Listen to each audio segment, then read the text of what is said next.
నమస్తే welcome to TV 49 news. Nandyal జిల్లా ఆత్మకూరు పట్టణంలో జాతీయ క్రీడా దినోత్సవం సందర్భంగా ఆత్మకూరు పట్టణంలోని KVK stadium in charge Sunaid Basha ఆధ్వర్యంలో ప్రభుత్వ హైస్కూల్ నుంచి నంద్యాల టర్నింగ్ వరకు మేజర్ ధ్యాన్ చంద్ జయంతి పురస్కరించుకుని భారీ క్రీడా ర్యాలీ నిర్వహించారు.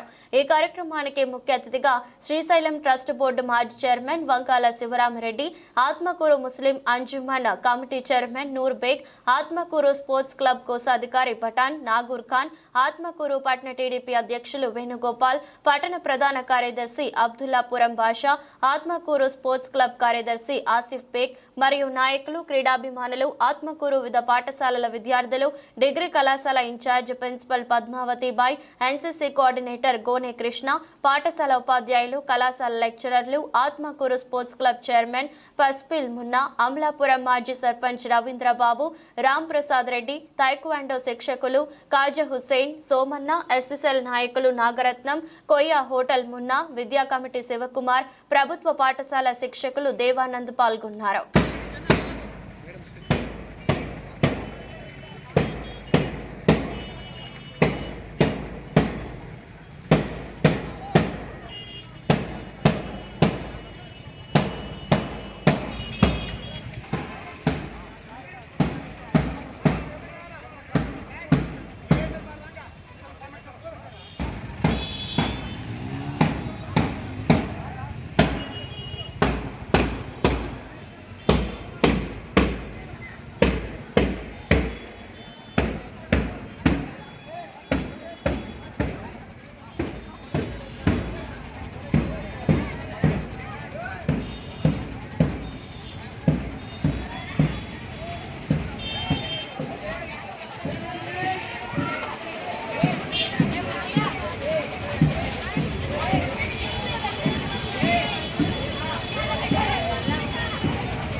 అందరికీ ధ్యాన్ చంద్ గారి జన్మదిన సందర్భంగా శుభాకాంక్షలు తెలియజేస్తూ ఇంత గొప్పగా ఈ ప్రోగ్రాం ఏర్పాటు చేసిన స్పోర్ట్స్ క్లబ్ చైర్మన్ పసిపిల్లి మున్నా బృందానికి అలాగే ఇక్కడ పాల్గొన్న అన్ని స్కూళ్ళ విద్యార్థులందరికీ మరొకసారి ధన్యవాదాలు తెలియజేసుకుంటున్నాను.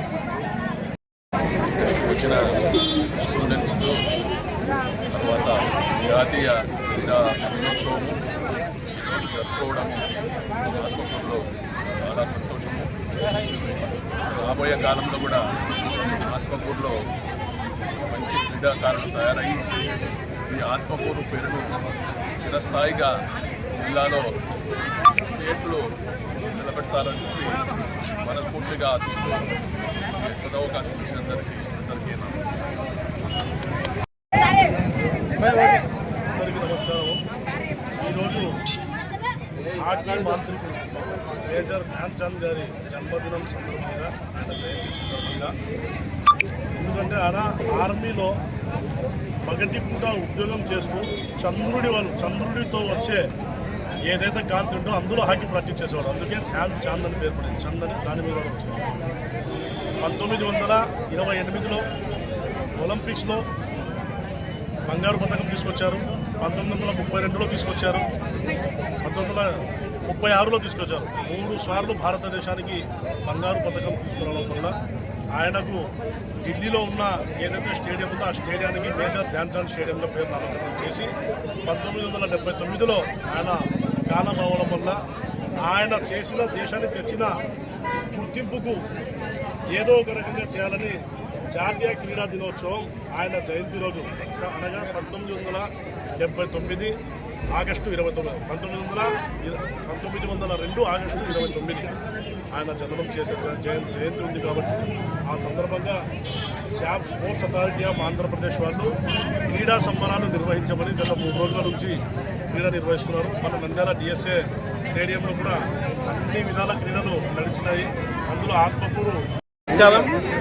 ఈరోజు ఆత్మకూరు పట్టణంలో మేజర్ ధ్యాన్ చంద్ గారి జయంతి సందర్భంగా భారీ ర్యాలీగా కేవీఎస్ స్టేడియం ఆధ్వర్యంలో మన పసిపిల్లి మున్నా గారి ఆధ్వర్యంలో ఆత్మకూరు స్పోర్ట్స్ క్లబ్ చైర్మన్ మన పసిపిల్లి మున్నా గారి ఆధ్వర్యంలో ఈ ర్యాలీ నిర్వహించడం జరుగుతుంది.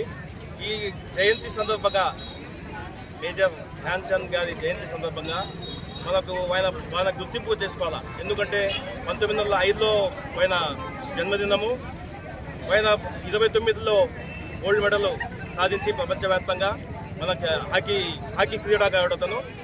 హాకీలో ఆయన గోల్డ్ మెడల్ సాధించాడు.